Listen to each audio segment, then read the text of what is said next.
Hi guys, today I want to talk to you about everything that goes into caring for a cat. And this video is specifically for those who are just adopting their cat or maybe thinking about if they should adopt a cat or not. I am not an expert by any means, but I do lots of research so that I can take care of my cat in the best way possible. So I hope you enjoy. First, I want to say that I hope you are getting your kitten from a shelter or rescue. I hope you're adopting and not buying a kitten from a breeder. And no matter where you get your kitten, of course, they deserve love. If you did buy your kitten from a breeder, you should still take very good care of them. But if you are thinking of adopting, please adopt and don't shop. Also, any kitten that you adopt should be at least 8 weeks old or older. Try to pick up your cat on a day where you'll have plenty of time to spend with them. For instance, if you're off on the weekends, try to maybe pick up your cat on a Friday so you can spend the whole weekend with them and you can both get used to each other. This, during the pandemic, is a great time to adopt a cat, actually, because you'll have plenty of time to stay home and take care of them, and both of you can get used to each other. Just remember to plan for the future, plan for when we are no longer in a pandemic and you won't be staying home all the time, because you don't want to find out then that maybe adopting a cat wasn't a good idea. Find a quiet room, or at least a corner of a quiet room, to set up your cat's litter box, bed, and food. This will help them get slowly acclimated to your home, all the smells and the sounds and all of that, without having to worry about the whole house at once. It also makes it easier for you to cat-proof your house, one room at a time. Cats are creatures of habit, so they can get very stressed by being moved to a new place or a new circumstance. So it's important that you make a ritual, a routine for your cat as soon as possible and stick with that so they can get used to it. Make a plan and make sure you and everyone in your house knows the plan ahead of time. Now let's talk about grooming. Of course, we know that cats will groom and clean themselves. Most cats don't need bathed. I wouldn't suggest it, in fact, because most cats hate water. Although there are some times where you will have to bathe your cat, especially if they're younger. They might not completely understand the litter box, although hopefully if you're adopting the right age of a kitten, that doesn't happen. But you might want to consider brushing your cat every so often. The longer their fur, the more you'll have to help them brush, and this will prevent hairballs and tangles in their fur. My cat Arwen has very short hair, but I still brush her. I try to do it every few days or so. It cuts down on shedding, and if there is somebody in your house that struggles with allergies, this will help greatly reduce that. You're also going to need to cut your cat's nails. Now this can be done by a vet. It's very easy to do at home instead of having to go to the vet every time your cat needs its nails clipped. I think I heard someone say you should do it every 2 weeks. But if you notice your cat is doing extra scratching or you're accidentally getting scratched while petting your cat or something like that, then you should probably go ahead and do it. Even if you aren't planning on cutting your cat's nails right away, if they're a kitten, you probably want to get them used to that so that later on they don't give you trouble with it. Hopefully whoever was taking care of them before this has been doing that, but you can start as soon as you get home. Don't forget that cats love to scratch. It's just their instinct, and they are going to scratch. So there are some things that you can do to keep them from scratching furniture, like getting a scratching post and a scratching mat. Keeping their nails short will also help with that. I want to talk just a little bit about vet care. Now, I'm planning on doing a video in the future about how much it costs to own a cat, so I'm not going to go into depth here about that, but if your cat is not already spayed or neutered when they come to you, then you need to have that taken care of. It's really important. You'll also have to make sure the cat has all its vaccinations.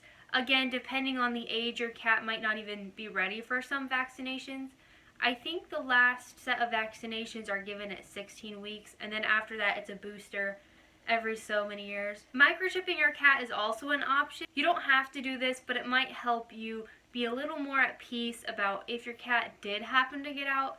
This would help him have a higher chance of getting back home to you. And it doesn't cost that much, so it doesn't hurt to do it. A kitten or a senior cat might have vet visits every 6 months or so, or on another schedule suggested by your vet. Otherwise, you should plan for a yearly visit for your cat, and you should also have an emergency fund just in case something happens. It's something to think about. As for the litter box, you might also want to use the same litter the cat has already been using. And this is because you really don't want the cat to hate his litter box, because he might find another place to go that isn't as convenient for you to clean up. So make sure you're choosing a litter that is going to be comfortable for your cat and easy for you. For my foster kittens, I use non-clumping clay litter. And this doesn't work for every cat once they get older, but it works best for small kittens so they don't eat it. If you're adopting a kitten, you might want to consider this.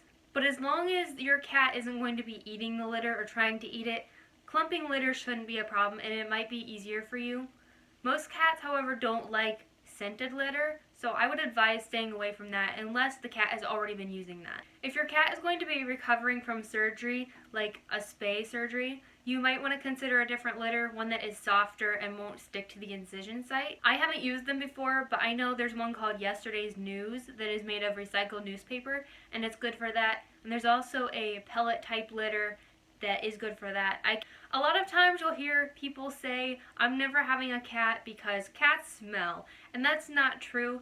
That's only true when the humans aren't responsible enough to clean the litter often enough. So make sure you're scooping the litter box at least once a day. And if you are noticing a smell, you might want to consider switching litters to one that hides the smell better, or scooping the litter box more than once a day. You'll also need to completely empty and wipe out the litter box every so often.